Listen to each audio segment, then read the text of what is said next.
बाबूजी को आपने कहा था स्टूडेंट लाइफ में कि बाबूजी कौन सी हमको पैसा की धमकी देते हैं आप,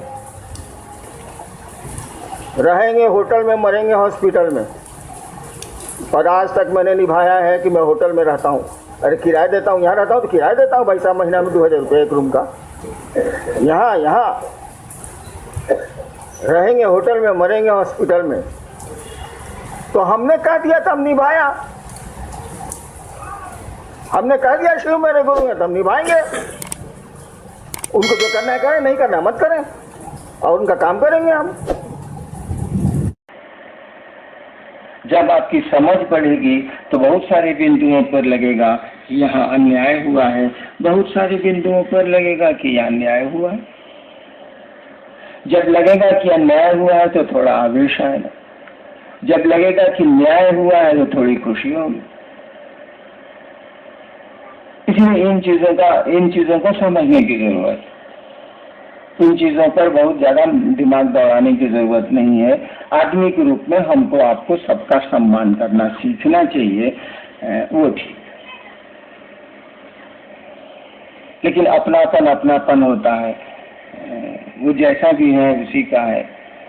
मैंने एक बार कहा था ना कि मेरा महादेव जैसा भी है मेरा, वो मांस का लोथड़ा हो, वह ईश्वर हो, वह काला हो, वह गोरा हो, या कुछ भी हो, मेरी बात है, मेरा महादेव। इसमें भाई साहब आप क्यों खराब आपको लग रहा है? मेरा महादेव। इन चीजों का बहुत मानी नहीं है। और जितनी भी आपको लगता है कि गड़बड़ियां हैं, जितना भी आपको लगता है कि असुविधाएं हैं या लोगों के आचरण आपके मन के अनुकूल नहीं है, ये सारी बातें आपके गुरु को समझ में आती हैं।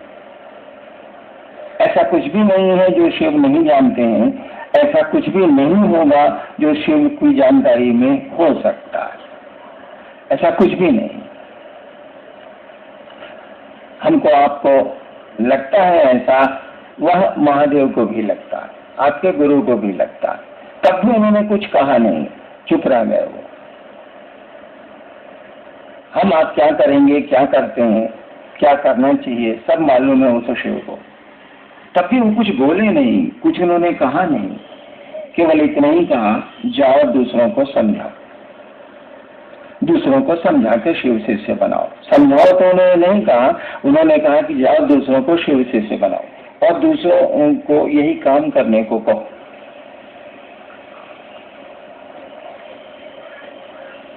उनको सब मालूम होगा जरूर कि भविष्य में क्या क्या होगा,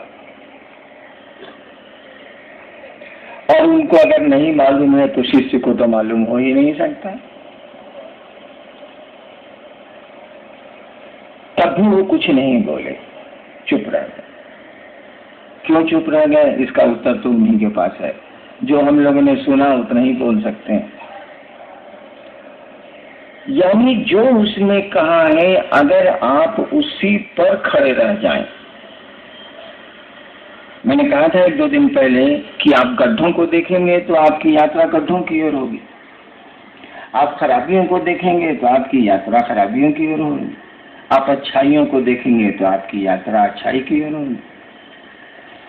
तो जो गुरु ने कहा उस पर नजर रखिएगा, उस पर चलने की मंशा रखिएगा, उस पर चलने की कोशिश करिएगा, तो आप देखेंगे धीरे धीरे धीरे धीरे सारी चीजें ठीक हो रही हैं, ठीक हो जाएंगी। याद करिए, आज से 20 साल पहले, 15 साल पहले बिहार में जब शिव शिष्यता शुरू हुई थी तो कितनी तरह की बातें आई थी। किसी ने 13 सूत्र बनाए, किसी ने 21 सूत्र बनाए, किसी ने 2 सूत्र बनाए, किसी ने कुछ किया, किसी ने कुछ किया, किसी ने कुछ किया। आज क्या स्थिति? हम लोगों ने कुछ नहीं कहा किसी पर। जो गलत थे वो खुद ही अलग होते चले गए, जो सही थे वो खुद ही सटते चले गए। हम लोगों ने कुछ नहीं कहा, किसी का विरोध नहीं किया, लेकिन चीजें सुधरती चली गई। कितना बहुत कुछ सुंदर हो गया है शिव शिष्यता में। बहुत कम जगह गड़बड़ियां हैं और वो गड़बड़ियां भी खत्म हो जाएंगी अगर उन गड़बड़ियों पर आप ध्यान नहीं देंगे। अगर ध्यान देंगे तो वो रहेंगी, ध्यान नहीं दें, गुरु जो कहते हैं उस पर ध्यान दें, वो चीजें धीरे धीरे खत्म हो जाएंगी। अगर नहीं खत्म होती तो शिव जरूर बोलते, वहां भी कोशिश करने की जरूरत होती तो महादेव जरूर कहते कि उस जगह भी हिट करना, उस जगह भी कोशिश करना, नहीं बोले वो। ऐसे ही उसको गुरुओं का गुरु नहीं कहा जाता है, ऐसे ही वो गुरुओं का मालिक नहीं बना हुआ है, जिसके एक वाक्य से संसार की चीजें शिव की ओर घूम सकती हैं, उसी का नाम है महादेव। एक वाक्य उसने कहा, जाओ दूसरों को शिव का शिष्य बनाओ। इतनी सी बात आपको पता हो या नहीं हो, संसार की सारी सिद्धियां इसी आदेश में है, संसार का सारा भोग इसी आदेश में है। शिव ने ही कहा है, इसकी परिधि के बाहर कुछ भी नहीं, कुछ भी नहीं। और होता तो वो जरूर बोलते, और हम लोगों ने तो अपने जीवन में देखा, उसके बाहर कहीं कुछ नहीं। संसार की कोई सिद्धि उसके बाहर नहीं है, कोई समृद्धि उसके बाहर नहीं है, कोई सुख उसके बाहर नहीं है, कुछ भी उसके बाहर नहीं है। आध्यात्म जैसी दुनिया उसमें सिमट गई है, बिल्कुल एक मुट्ठी में आ गई है, मात्र उसकी एक पंक्ति में गुरु इसको कहते हैं। ये है महादेव। और उसने कुछ कहा ही नहीं, बिल्कुल हल्की बात कही कि जाओ दूसरों को शिव से सेवा, और कुछ कहा ही नहीं, बहुत मामूली बात कही। लेकिन जब इसमें आप घुसते हैं, मास्टर वही ना है जो बच्चे को कहे कि कुछ नहीं है बहुआ, कुछ नहीं है, एकदम हल्का है, खाली गुड़वा इधर से उधर करो ना, साला उसी में सब हो जाता। बढ़िया मास्टर तो आपको पहले बताएगा नहीं कि बहुत आगे बहुत गहराई है या कठिनाई है, वो तो जान ही रहा है कि कम पानी में तैर रहा है, धीरे धीरे वो ज्यादा पानी को भी तैरिए जाएगा ही। लेकिन मैं इस पहले कम पानी में तैरना सीखे तो आप बुझे हैं कि 2 तरीके, टॉप में हमको महादेव सिखा रहे हैं तैरना, जीना, आगे तालाब भी है, उसके बाद समुद्र भी है, और तब आपको कोई दिक्कत नहीं है, आप पार कर जाएंगे, क्योंकि तब में आपने तैरना सीख लिया। हमने तो यही पाया है कि शिव ने जो कहा बड़ा आसान सा लगा, अब उतना ही भारी लगता है, उतना ही कठिन लगता है। लेकिन क्या करिएगा, गुरु का आदेश है, हमको आपको करना है। हम लोग क्या कर सकते हैं, जो उन्होंने कहा है हमको आपको करना है। और व्यवस्था और सुरक्षा और भोजन और ये बहुत मानी नहीं रखते। ठीक है, लौकिक दृष्टिकोण से आप लोग बात कर रहे थे, मैं सुन रहा था, इसका बहुत अर्थ नहीं है। सब कुछ हम लोग अपने माथे ले लेंगे तो कुछ तो शिव करेंगे, कुछ तो महादेव को करना होगा, कुछ उनके भी हिस्से छोड़ दीजिए कि वो कुछ करें, थोड़ा करें। तो सुरक्षा बहुत मानी नहीं रखती है, गड़बड़ियां बहुत माने नहीं रखती है, और व्यवस्था बहुत माने नहीं रखती है। ये लौकिक दृष्टिकोण से गलत है, इसीलिए लौकिक समाधान पर आप बात कर रहे थे। ठीक है, बात होनी चाहिए कि लौकिक मामला है तो लौकिक समाधान ढूंढे जाने चाहिए, लेकिन आपका लोक भी परलोक से ही चलता है भाई साहब। आपका हमारा लोक भी परलोक से ही चलता है। हमारा जीवन, हमारी सांसें, हमारा आना, हमारा जाना, हमारा रहना लोक से निर्धारित नहीं है। हम आप बैठ के किसी के, इतने आदमी हैं, किसी के जीवन को नहीं बचा सकते, बहुत कठिन है। देखिए फिर इतने लोग हैं, इतनी शक्तियां हैं, सब टुकड़े टुकड़े में शक्तियां बैठी हैं उस शिव की, कुछ नहीं कर सकते। यानी हमारा आपका ये जीवन भी वहीं से चलता है, दिखता है लोक में, लेकिन इसके पीछे जो ऊर्जा आई है, जो शक्ति काम कर रही है, वो हमारे आपकी आंखों से नजर नहीं आती, वो परलोक की है, दूसरे लोक की। तो लौकिक रूप से जो व्यवस्थाएं जरूरी है हम आप जरूर करेंगे, और हमको आपको करना चाहिए। लोक, क्योंकि लोक में हम रहते हैं, इस दुनिया में हम रहते हैं, तुरंत आरोप और आक्षेप हम पर आप पर लगेंगे। तुरंत लोग कहेंगे कि ऐसा हुआ, ऐसा हुआ, ऐसा हुआ, इससे तो बचना ही पड़ेगा। लेकिन अगर महादेव का आदेश आप ठीक से करते हैं तो ये आरोप नहीं लगेंगे। आपको महादेव ने कहा दूसरों को शिव शिष्य बनाओ, अब आप शराब पी के मंच पर जाइएगा, लोग कहेगा दारू पिए हुए हैं, साला क्या बोले। देखिए गुरु का आदेश आपको गड़बड़ा रहा है। उन्होंने कहा दूसरों को शिव शिष्य बनाओ, वो कहेगा कि नहीं साहब कौन सी बोलेगा, शिव शिष्य बनाओ, ऐसा अपने दारू पी के बैठा हुआ। देखिए आपको गुरु का कार्य करने में संयम बरतने की जरूरत हो गई। आप गंदा रहेंगे, बहुत गंदा रहेंगे, लोग कितना गंदा रहता है, देह बसा रहा है, साला इसके बगल में क्यों बैठेगा, चलो हटो, फिर शिव से नहीं बनेगा। बहुत सारी बातें मैंने अपने जीवन में देखा है कि बहुत कुछ संयम खुद ब खुद हमको आपको करना पड़ता है गुरु कार्य के लिए, और महादेव ने कुछ नहीं कहा। आज से 15 साल पहले कार्यशाला हुई थी तो लोगों ने प्रस्ताव दिया था कि शिव शिष्यता में अनुशासन लागू किया जाए। शिव शिष्यता में अनुशासन लागू किया जाए। तो मैंने कहा था कि कोई अनुशासन शिव शिष्यता में लागू नहीं किया जाएगा। महादेव का काम करने वाले लोग खुद ही अनुशासित हो जाएंगे। उसके एक वाक्य में इतनी ताकत है कि अगर अनुशासन तोड़ेंगे तो फिर दुनिया के लोग आपकी बात ही नहीं सुनेंगे। और जैसे जैसे शिव शिष्यता में हम आगे बढ़ेंगे, जैसे जैसे हमारा आपका शिष्य भाव शिव की ओर चलेगा, सब कुछ ठीक होता चला जाएगा। शिव पर आज तक कोई आरोप नहीं लगा। वही एक देवता है, वही महादेव है जिस पर आज तक कोई आरोप नहीं लगा, कोई आरोप टिका ही नहीं। किसी ने लगाया ही नहीं तो फिर टिकने का क्या सवाल है, वो लोक हो या परलोक।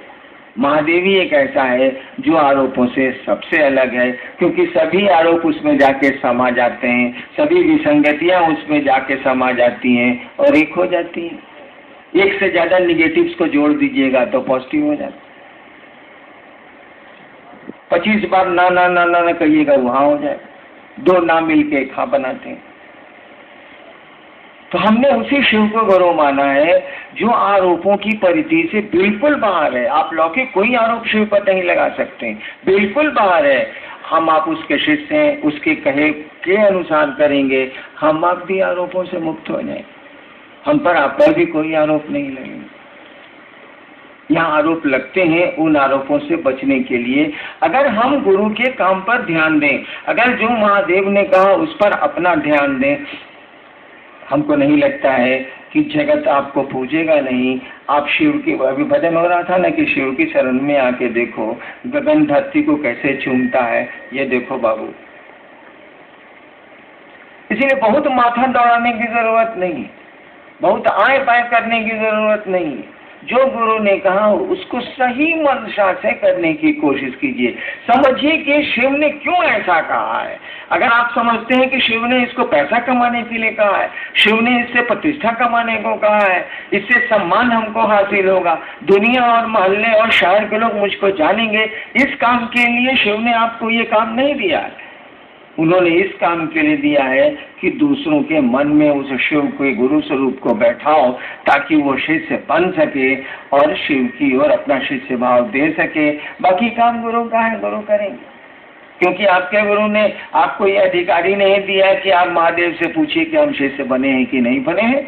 ये तो आदेश दिया नहीं। उन्होंने कहा दूसरों को बताओ, दूसरों को समझाओ। आप इतना पूछ सकते हैं कि दूसरों को कैसे समझाएं, ये पूछ सकते हैं आप, लेकिन अपने कैसे समझें ये आप नहीं पूछ सकते।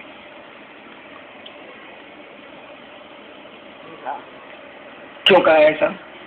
क्यों नहीं कहा कि तुम पूछना हमसे कि तुम शिव शिष्य हुए कि नहीं हुए? क्यों कहा? क्यों नहीं कहा?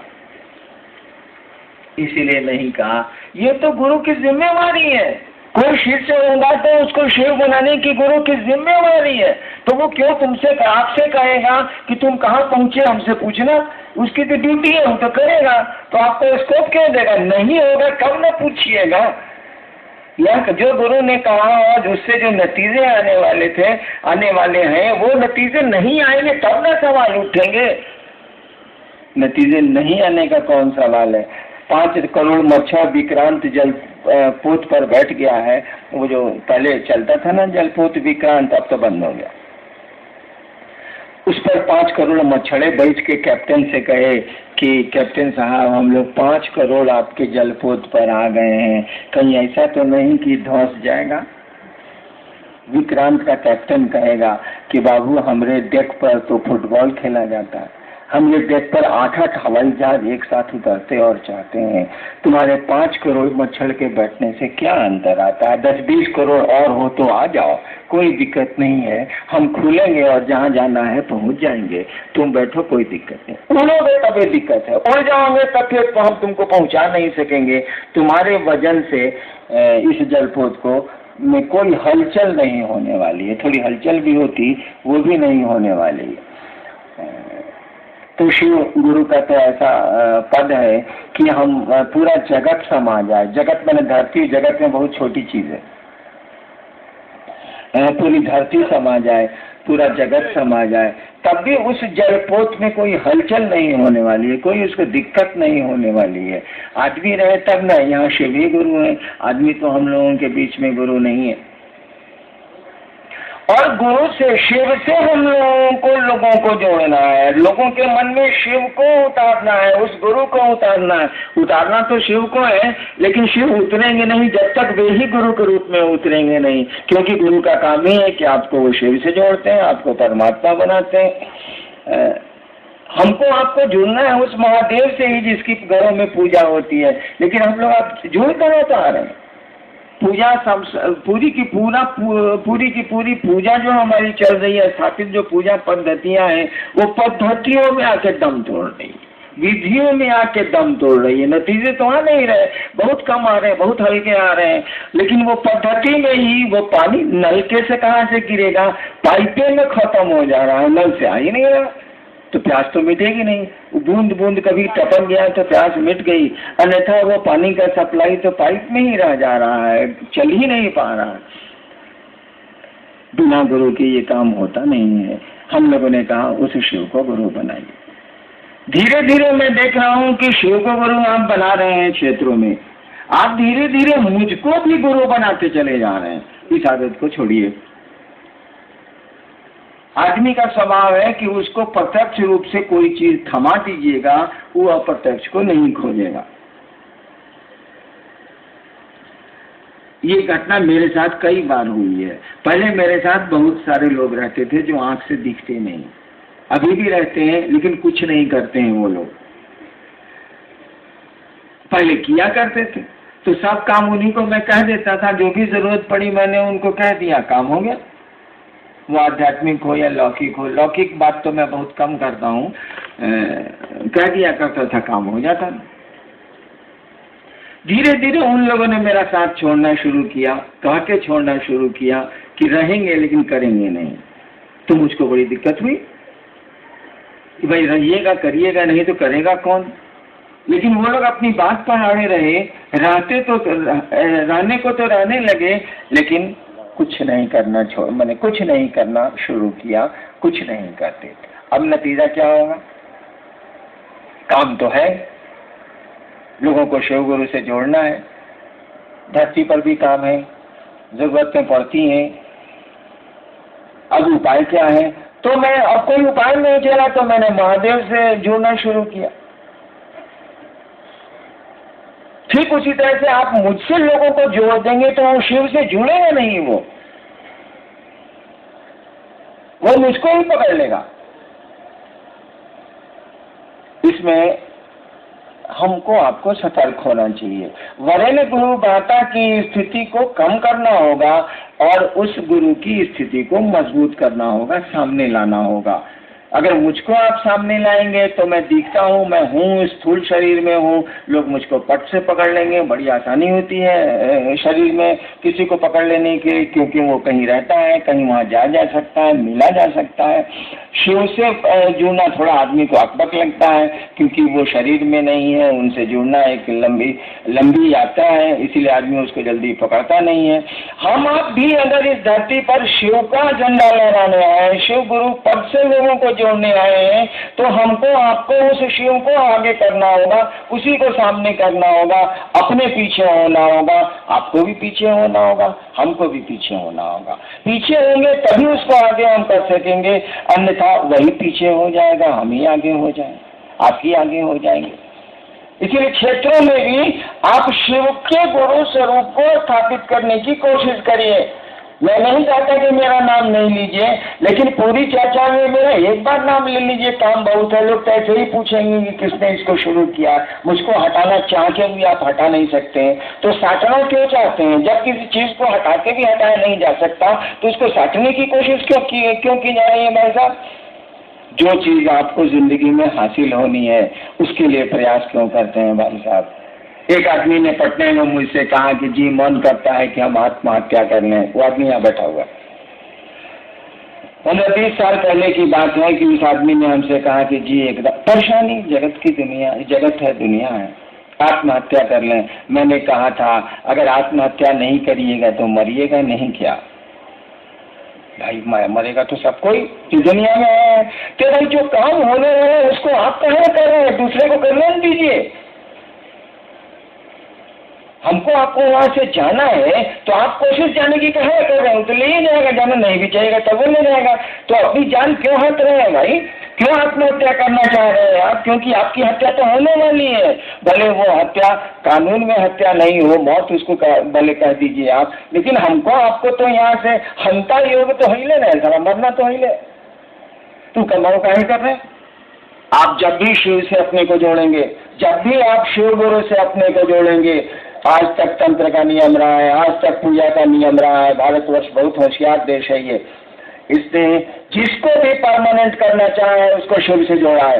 जिस देवी को इसने चाहा है कि ये देवी बनी रहे उनको शिव से जोड़ दिया गया। जिनको कम जोड़ा गया वो धीरे धीरे मिट गई, जिनको पूरी तरह शिव से जोड़ा गया वो है, आज भी है, एक बलि है शिव से। वही, क्योंकि वही शिव सत्य है, वही सुंदर है। सत्य का मानी होता है जिसमें कभी कोई परिवर्तन नहीं होता है। सत्य शब्द का अर्थ होता है तो हलंत कहिए या यह कहिए, वही सत्य है, वही परमानेंट है, वही अस्थाई है, और कुछ भी यहाँ अस्थाई नहीं है। जब भी किसी को शिव से आप जोड़ेंगे वो चीजें अस्थाई होती चली जाएंगी। आप शिव का काम करते हैं, लोगों को शिव से जोड़ते हैं, उसके गुरु पद से जोड़ते हैं, धीरे धीरे आप अस्थाई होते चले जाएंगे। तो इसके लिए कोशिश कहाँ कर रहे हैं बापा? इसके लिए चेष्टा कहाँ कर रहे हैं? जो चीज मिलने वाली है उसके लिए हाय क्या हो रहा है? आप शिव से जुड़ेंगे, प्रतिष्ठा आपको कोई देने से रोक नहीं सकेगा, सम्मान कोई देने से रोक नहीं सकेगा। सांप जब जहर रखता है और टेढ़ा चलता है और गलती से शिव मंदिरों की नालियों से शिवलिंग पर चला जाता है, अरे वो पूजा जाता है, लाठियां नहीं खाता, अक्षत और फूल दिए जाते हैं, दूध दिया जाता है उसको, जबकि वह नाली का सांप है, सड़कों का सांप है। गलती से, भूल से, घूमते घूमते वह शिव मंदिरों की नालियों से शिवलिंग तक चला गया है, जनमानस उसकी पूजा करता है।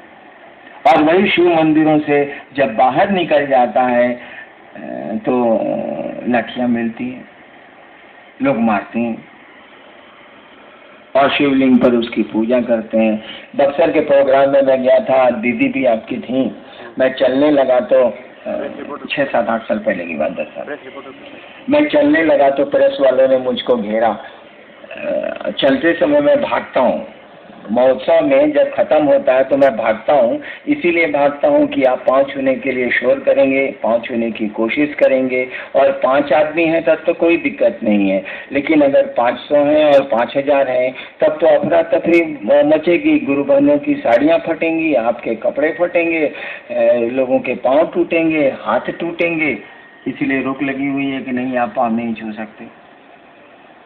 तो मैं हड़बड़ी में था, गाड़ी में चढ़ने जा रहा था, सतीश जी लोग सब लोग थे, रामविलास जी थे, मैं गाड़ी में चढ़ने जा रहा था। प्रेस वालों ने घेरा कि सर कुछ बोलिए, सर कुछ बोलिए। हम कहा भैया मैं उठ गया, अब क्या बोलूं। गाड़ी तक मेरा पीछा किया, अंत में कहा कि अगर लिख सकते हैं, सुन सकते हैं तो एक बात सुन लीजिए।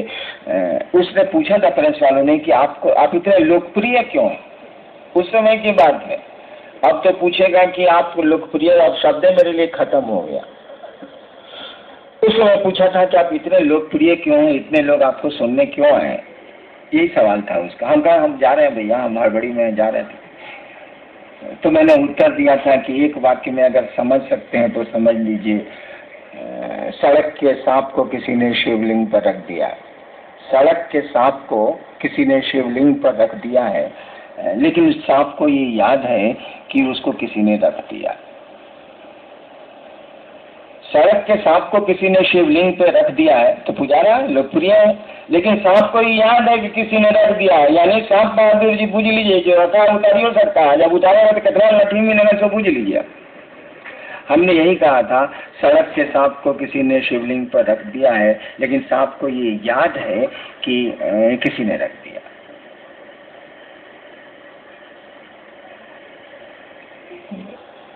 तो सम्मान तो हम लोगों के पीछे पीछे चल रहा, उसकी कोशिश क्या, उसके लिए प्रयास क्या, वो चाहिए उसको आपको हटाना कि हटाइए हटाइए हटाइए, हटेगा नहीं आपसे। शिव के साथ सटे हैं, शिव के साथ दूसरों को सटा रहे हैं, सम्मान आप चाहिएगा, दुनिया चाहेगी तब भी नहीं हटा सकेगी। आप उल्टा उससे जुड़ने का प्रयास करते हैं, जो चीज होने वाली है उसी को करना चाहते हैं, नहीं भी करिएगा तो होगी, और उसको रोकिएगा तब भी होगी, क्योंकि शिव की बात आप कर रहे हैं, उनके गुरु स्वरूप की बात कर रहे हैं।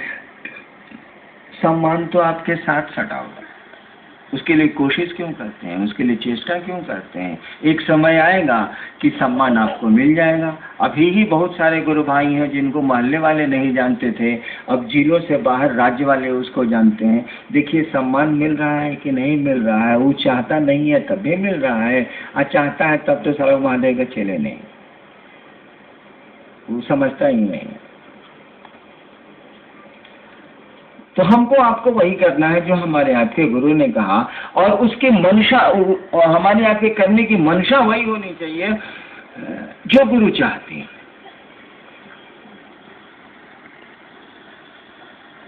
और एक जगह तो हम लोग ऐसा कर ही सकते हैं, मैं कहाँ लौकिक जगत में किसी को कुछ बोलता हूँ, आप कैसा रहते हैं, क्या करते हैं, क्या नहीं करते हैं, मैं कुछ बोलता नहीं, केवल बोलता हूँ कि आप महादेव का काम करिए, लोगों को शिव से बनाइए, लोगों को समझाइए।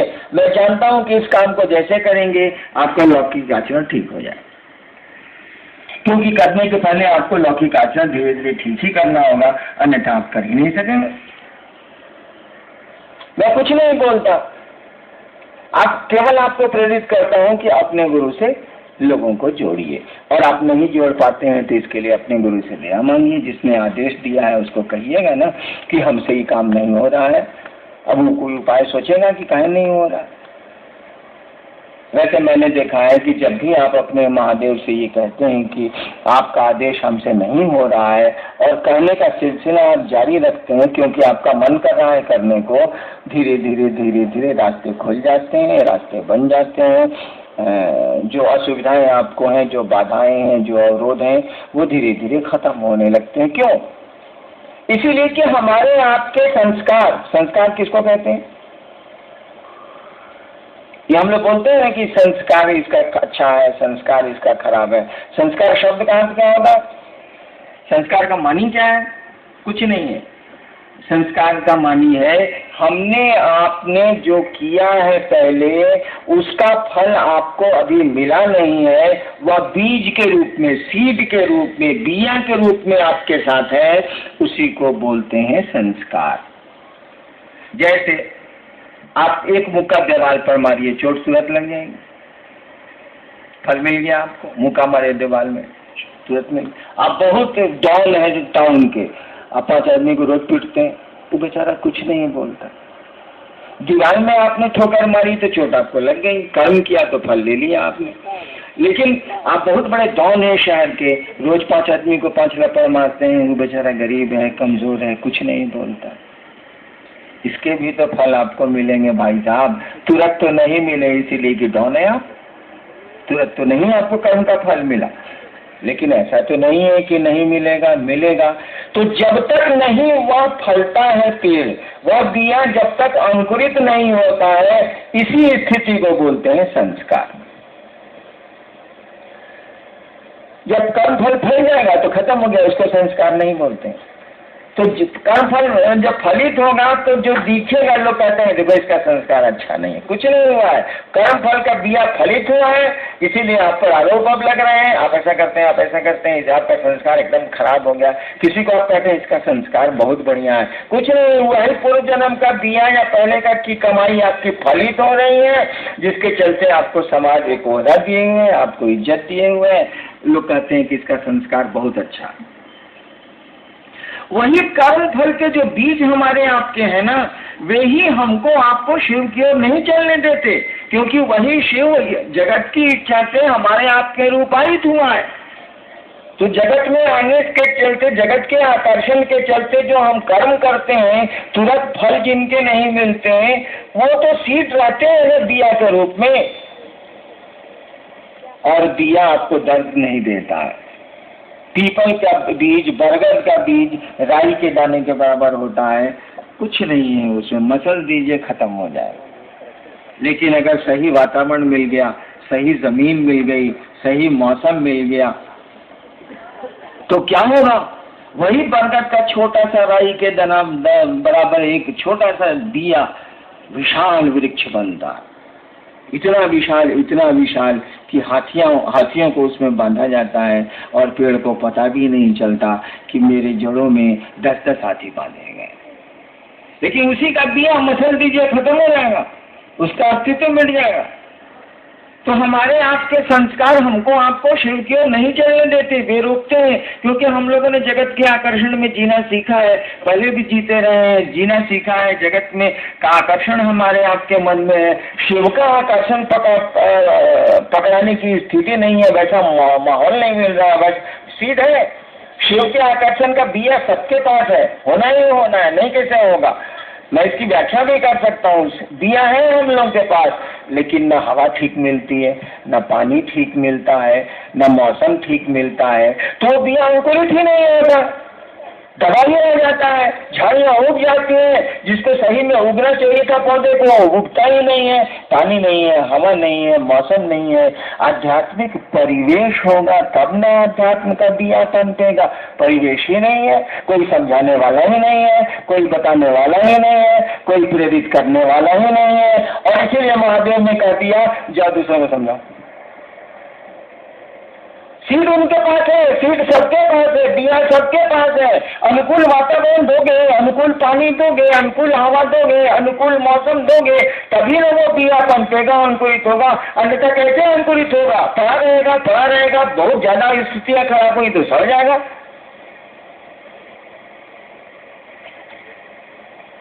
गुरु की दया इन्हीं संस्कारों में परिवर्तन करती है।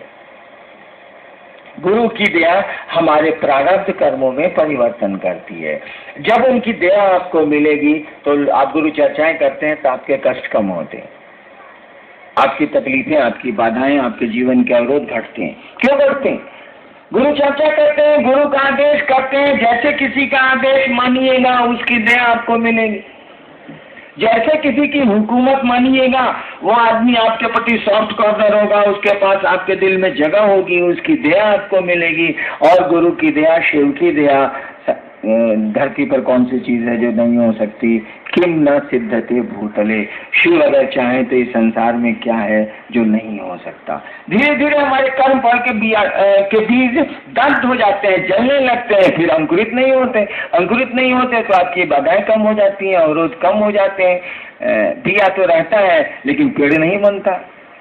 तो आप उनसे दया मांगने की मानसिकता में जाएंगे, उनके आदेश को करने की मानसिकता में जाएंगे, और आपसे नहीं होगा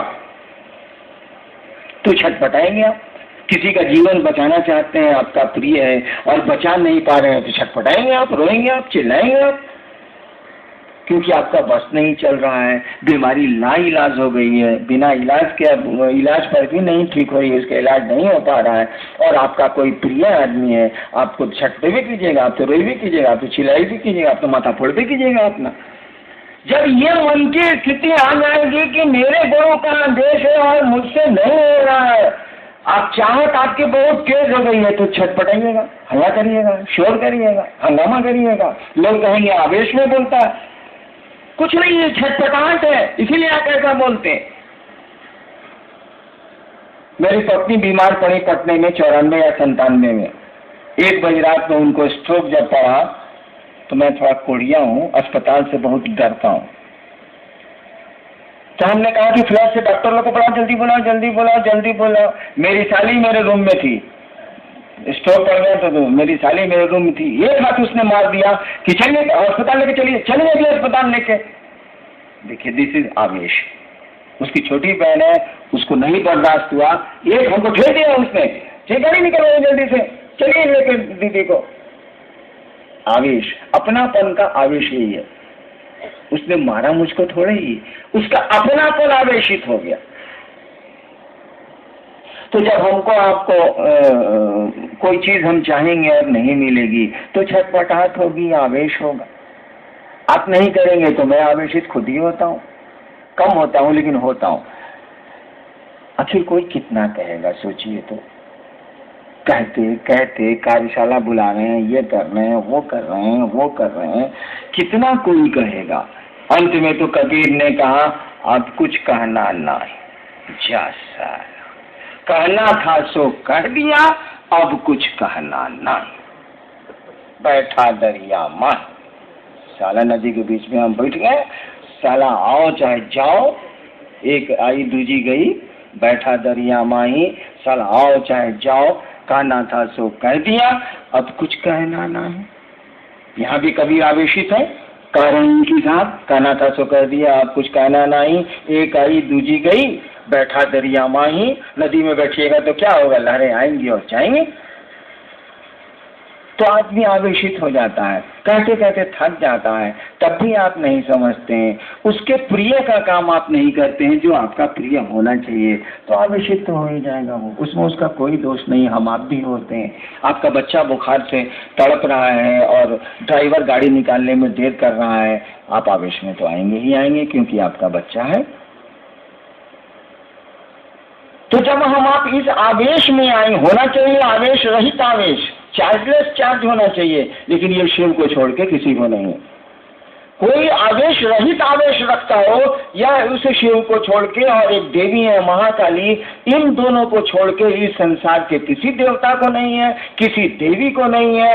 मात्र 2 सत्ता भारतवर्ष की है जिनको कहा जाता है कि अघोरा है, घोर नहीं होती हैं, आवेशित नहीं होती हैं। एक महादेव हैं और एक समय से परे की देवी है महाकाली। 2 ही देवता इस संसार में है, एक महाकाल खुद ही हैं और उनकी शक्ति महाकाली है। 2 ही देवता ऐसे हैं जो आवेश रहित आवेश उनके पास है, अन्यथा कोई भी संसार में नहीं है। हम आपकी गिनती तो, हम लोग तो आदमी है, कोई भी संसार में देवी देवता नहीं है जो घोर नहीं होता, आवेशित नहीं होता है। उसको होना ही होना है। इसीलिए भारतवर्ष किसी देवी को अघोरा नहीं कहता है, किसी देवता को अघोरेश्वर नहीं कहता है, किसी भगवान को वो अघोरेश्वर नहीं कहता है। कहता है शिव को छोड़ के कोई अघोरेश्वर नहीं है, शिव का नाम ही दे दिया गया अघोरेश्वर। महाकाली को ही, मात्र महाकाली को कहा गया, केवल महाकाली को कहा गया कि हे भगवती आप ही अघोरा हैं और कोई अघोरा नहीं है। कोई ऐसा नहीं है जो आवेश रहित आवेश रखता हो। आप ही को देखने से लगता है कि कोई आवेश आपके पास नहीं है, और सारे के सारे आवेश वहीं से निकलते हैं। वाह रे वाह, सारे के सारे आवेश वहीं से निकलते हैं, सारी की सारी घोर चीजें वहीं से निकलती हैं। और उस सत्ता को देखिए, लोगों ने नाम दे दिया भोला बाबा। देखिए, असंख्य शक्तियों का धारक हो, धारक नहीं जनक है वो। जितने भी संसार में शक्तियां हो सकती है, शिव उसका जनक है, वो पैदा करता है, वहीं से पैदा होती है वो। और लोगों ने नाम दे दिया भोला बाबा। भोला मने बुड़बक, भोला मने बेवकूफ, भोला मने इसको कुछ नहीं बुझाता है, काहे तंग करता है, लड़का बड़ा भोला है भाई साहब, मत तंग कीजिए उसको, काहे उसको चिढ़ा रहे हैं, लड़का बहुत भोला है, बहुत सीधा है। अनंत शक्तियों के धारक को इस देश ने नाम दिया भोला। कहा ही जाता है शिव को छोड़ के कोई अघोर नहीं है, महाकाली को छोड़ के कोई अघोर नहीं। तो आवेश रहित आवेश तो शिव में है मात्र, और फिर उनकी शक्ति महाकाली में, महाकाल में उनकी शक्ति महाकाली में, और इस संसार में कोई इससे मुक्त नहीं। नन ऑन दी अर्थ। वो अर्थ क्या? World, globe. तो आवेश स्वाभाविक है, कोई क्या करे। कभी तो अदिया के कहिए दिन की, एक गई दूजी आई, एक आई दूजी गई, बैठा दरिया माही, कहना था सो कह दिया, अब कुछ कहना नहीं। हम लोग के साथ दिक्कत क्या? कभी तो बोल के चले गए कि अब कुछ कहना नहीं। हम लोग के पीछे तो थोड़ा भलुए हम लोग को पकड़ लिया है। हम लोग कंबल को थोड़े पकड़े हैं, सर दिखता है कंबल है, भालू सारा हुए धर लिया, वो डूब रहा था, हम डूब रहे थे। कंबल पहन के बुझ के साधु जी निकालने गए, था साला भालू धर लिया साधु जी को। अब लोग कह रहा है कि साधु जी आप काहे डूब रहे हैं, कंबलवा छोड़िए ना। सधुआ कहा कि साला हम काहे पकड़ेंगे, वो हुए हमको पकड़ लिया। हम लोग के साथ प्रॉब्लम है कि हम ही लोग पकड़ा गए। गुरु ने कहा जाओ दूसरे को समझाओ। अब आप कह नहीं सकते हैं कि अब कुछ कहना नहीं, फेरा लग गया।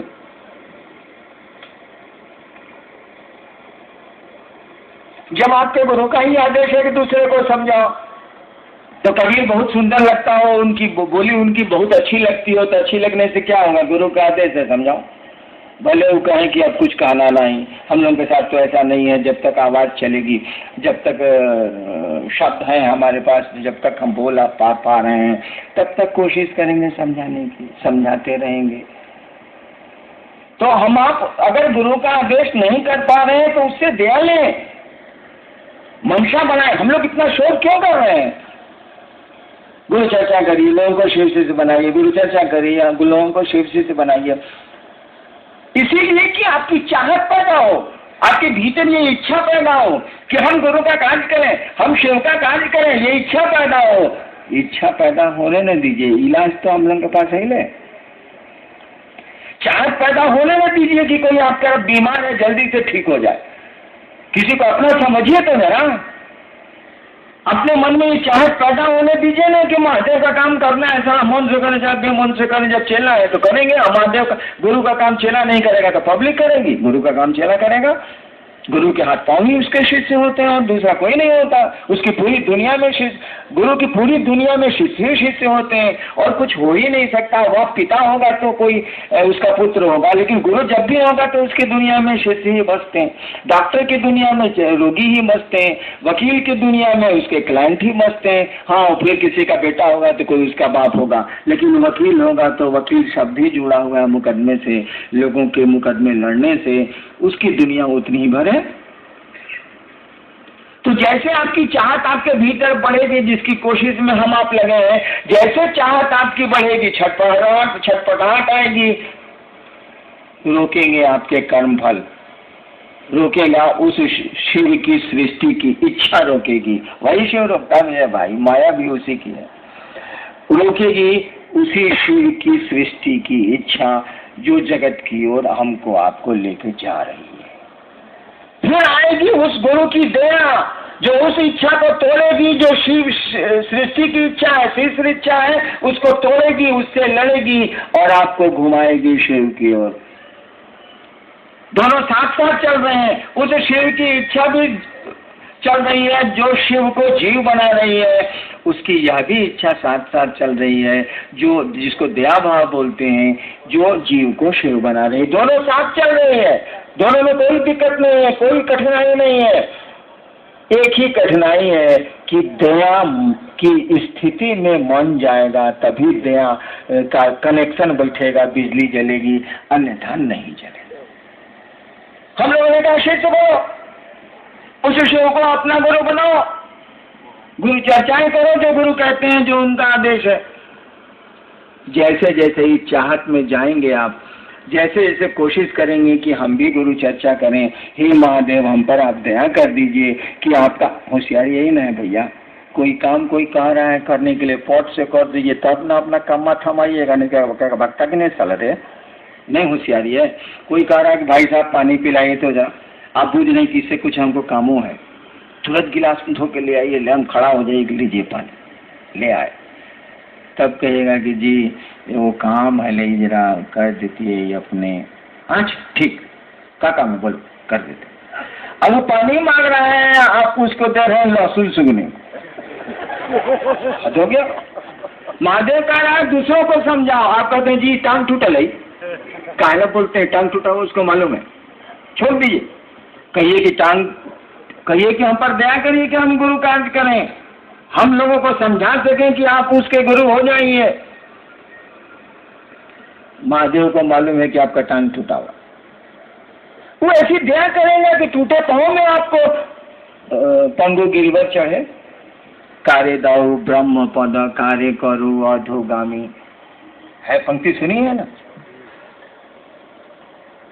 आज देखिए, मुख हो ही वाचाल, कहा जाता है ना कि आप अगर चाहें तो जो गूंगा है वो बोली बोलने लगता है। मुख हो ही वाचाल, करोड़ों आज गुरु बहने हैं जो मुख थी अपने घरों में, वाचाल हुई है कि नहीं हुई है? मुख हो ही वाचाल।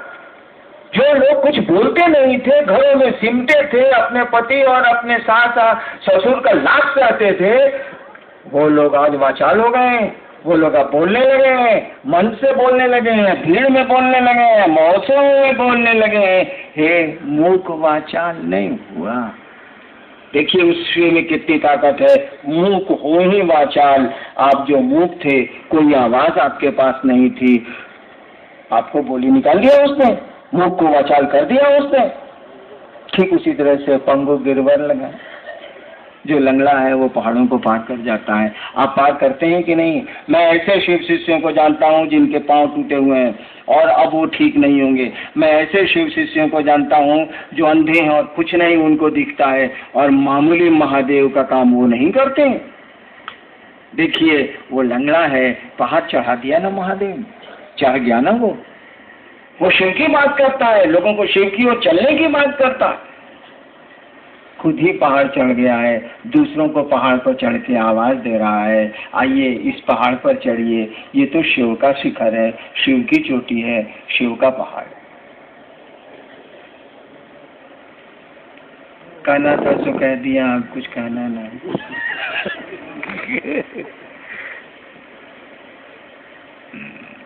मुझको तो अच्छा लगा आपका आना।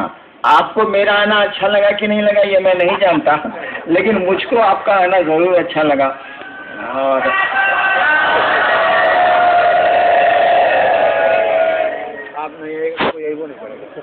वैसे कहने से तो नहीं होगा, लेकिन मेरा दिल जानता है आपसे मिलकर मैं बहुत प्रसन्न होता हूँ। लेकिन आपकी घटिया बातों को सुन के थोड़ा मुझको आवेश भी आता है। शिव नहीं हूँ इसीलिए आवेश तो आएगा ही आएगा।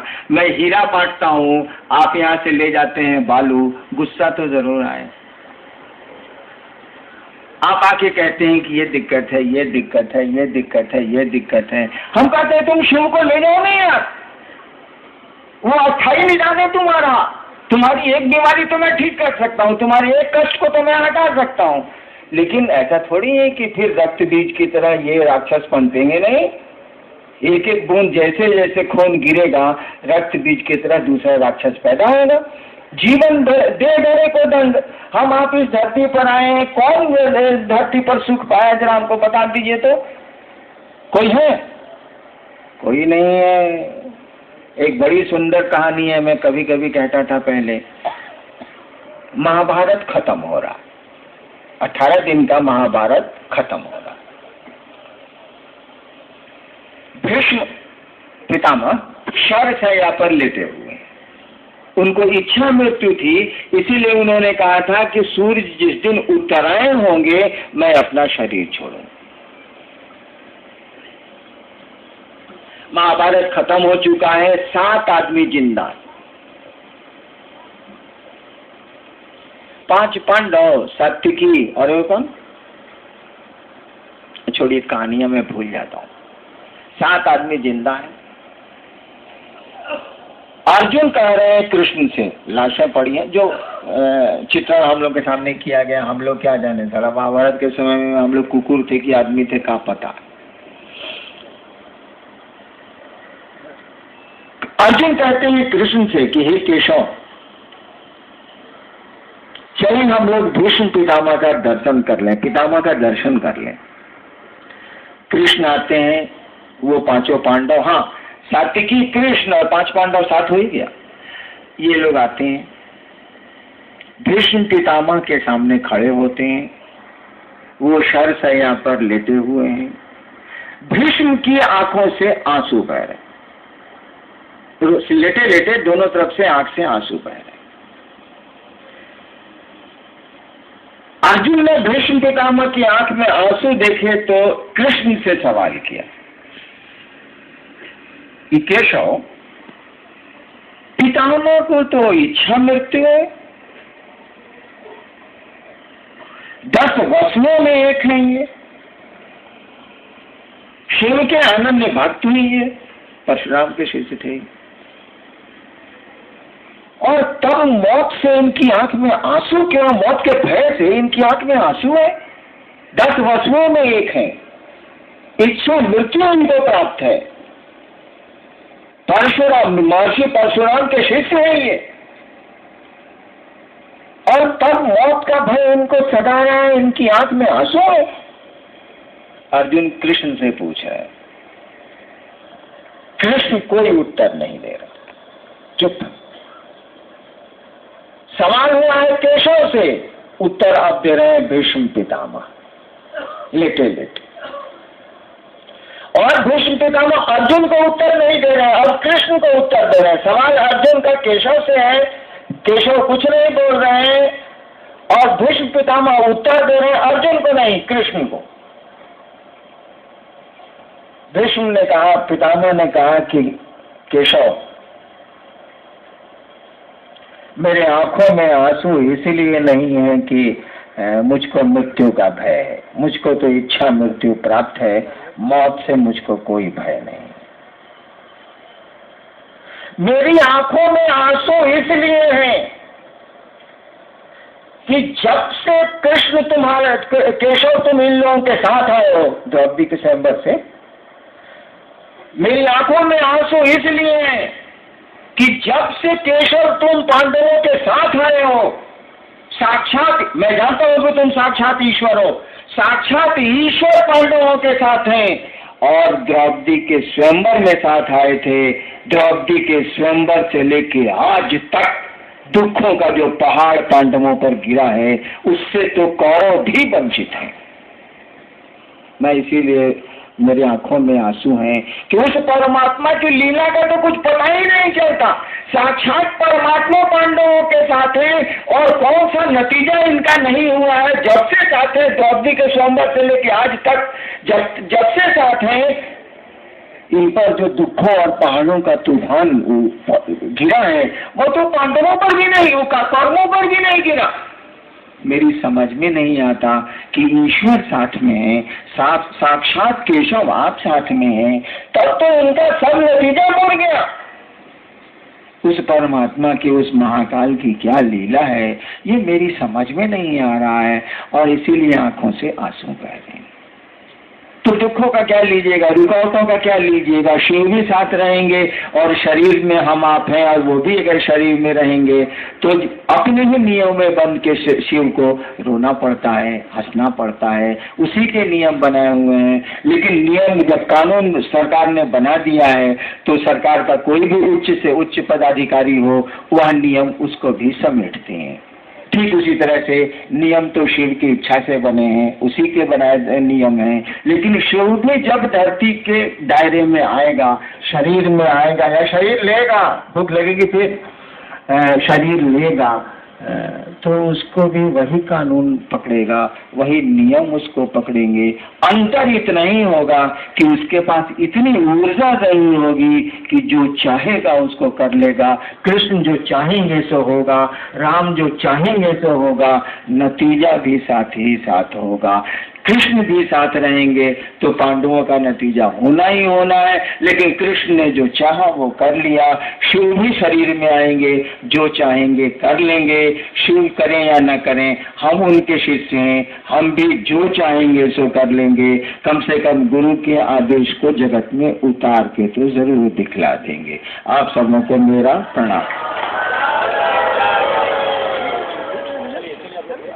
अब बताइएगा नहीं, अपना तभी नहीं कीजिएगा, खाने के लिए इत्मीनान से खाइएगा, नहीं खाइएगा तो भी कोई रोज जुल्म नहीं हो।